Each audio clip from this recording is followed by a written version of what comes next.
Okay, so I got out of that jam down there and had to backtrack back up the trail. And there was one section that I filmed earlier where I was coming down. It was looking a little bit steep, but there was this big root going diagonal across the trail, right?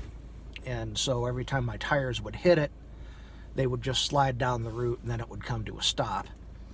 And I had to get a run at that about 5 or 6 times. Finally, I just backed way up and just beat through there. And, you know, momentum, it often gets the job done. But I definitely would have got stuck in that mud pit. That would have been not a good deal at all.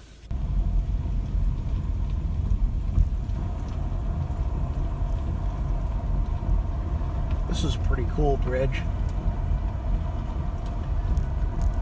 I'll have to come back out here sometime and check out this road. It's like 20 miles to some lookout.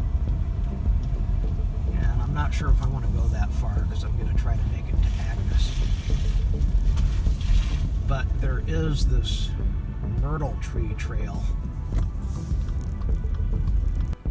So my dad used to tell me when I was little that these were the murderwood trees. And we always joked about that. It wasn't scary. It was, well, we used to tell stories in the car and just kind of make stuff up that was supposed to be funny, you know. So, yeah, the murderwood trees. And they're up that trail.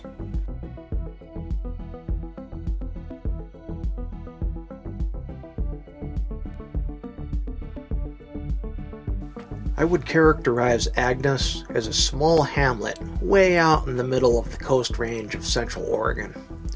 It's far from anywhere, and it boasts a post office, an upscale inn, and this small airstrip that I was parked right in the middle of. I moved out of the way, of course, after I was done tripping all over myself about this expertly restored vintage tail dragger. When I got closer, though, I realized that it wasn't restored at all. They still make these things brand new at the Aviat Aircraft Company in Afton, Wyoming. This one was built in 2011 and first sold in early 2012. The Husky A1C is a mix of decidedly old-school aircraft with modern avionics.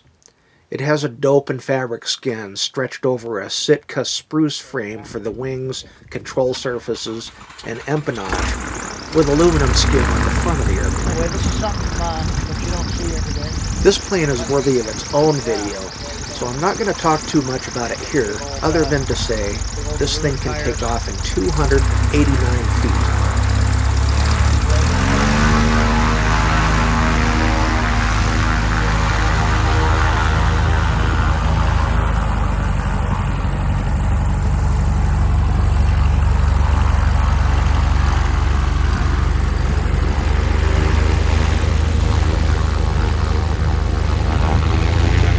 And as you can see, the car was nowhere near being in the way. The Husky lifted off well before the road that crosses the grass landing strip.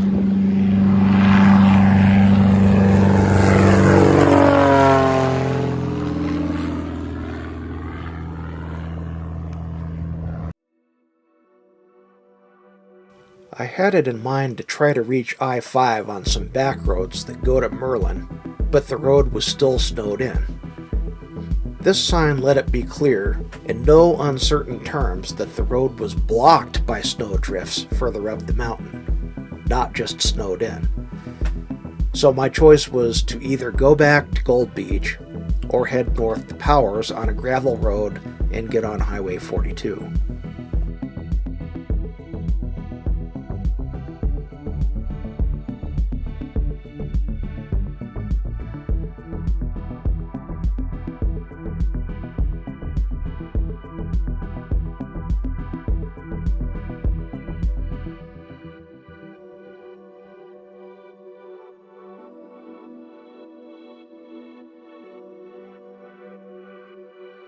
So the hookup this thing has is just amazing on this gravel. This is where the Subaru really shines. You can just stuff it into a corner and stand on it and it doesn't get all out of sorts. sorts.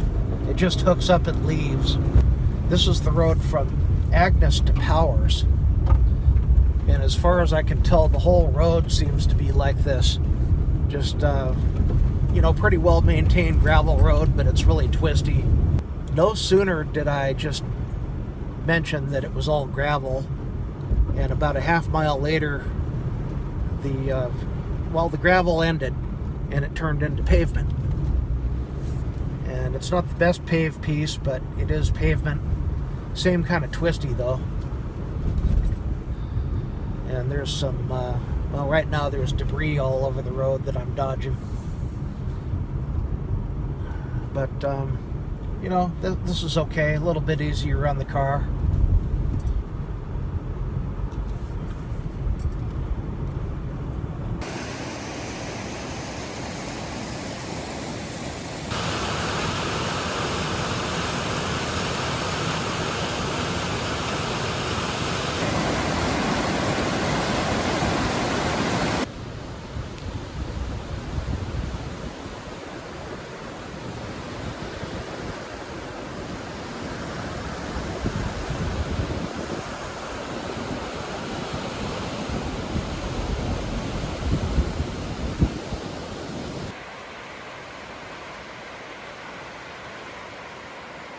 So I'm back here living in Oregon now for about 10 years, and nobody tells me about this stuff. Look at this.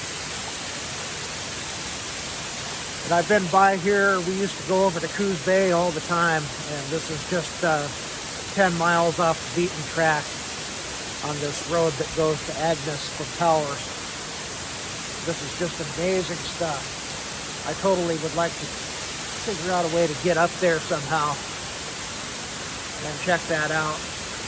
If I had a drone, I could get a nice shot of it, but I don't, so this will have to do.